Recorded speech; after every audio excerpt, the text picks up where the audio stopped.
Le plus intéressant ici est que les États-Unis se sont joints à cette décision.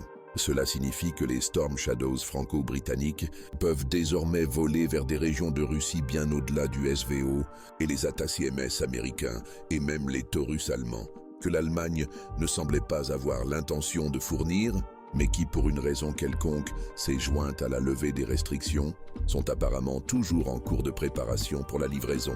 La portée de Storm Shadow, ATACMS et Taurus est de 300 km, ce qui pourrait toucher Briansk, Smolensk, Orel, Vorona et Rostov et Sébastopol. Cependant, il a déjà atteint Sébastopol à plusieurs reprises, mais l'Occident ne le considère pas comme faisant partie de la Russie. Il n'y avait donc aucune restriction auparavant. Les restrictions sur les attaques contre les régions russes reconnues ont désormais été levées. Alors, qu'a dit Donald Trump sur la nécessité d'un cessez-le-feu et d'une résolution du conflit? Ou bien la restriction sur les frappes a-t-elle été levée précisément pour forcer Moscou a accepté un cessez-le-feu sans aucune condition? Nous assistons peut-être à la phase finale d'une opération spéciale que l'on pourrait appeler imposition de la paix. Il semblerait qu'ils ne forceront pas l'Ukraine, mais la Russie.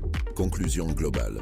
Alors que les forces russes poursuivent leur progression sur plusieurs axes, notamment à Ugledar, Kharkov et Toretsk, la guerre des drones atteint un nouveau sommet avec près de 400 appareils ukrainiens abattus en 2 jours. Sur le plan tactique, les frappes de haute précision et les libérations de villages renforcent les positions russes. Le front reste extrêmement dynamique et les jours à venir pourraient marquer un tournant important dans cette phase de l'opération militaire spéciale.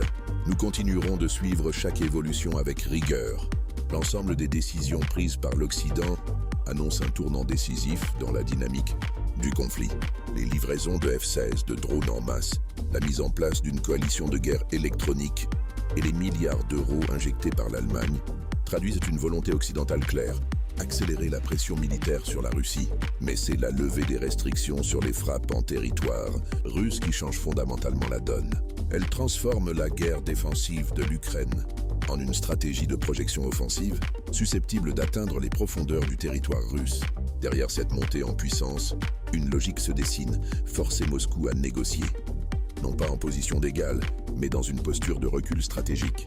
C'est peut-être le début d'une nouvelle phase, une guerre d'usure transformée en opération d'imposition de la paix selon les conditions de l'Occident. Voici à quoi ressemblaient le 1189 et 1190e jour du SVO. Restez connectés et abonnez-vous sur notre chaîne pour plus d'infos quotidiennes en temps réel et sans filtre.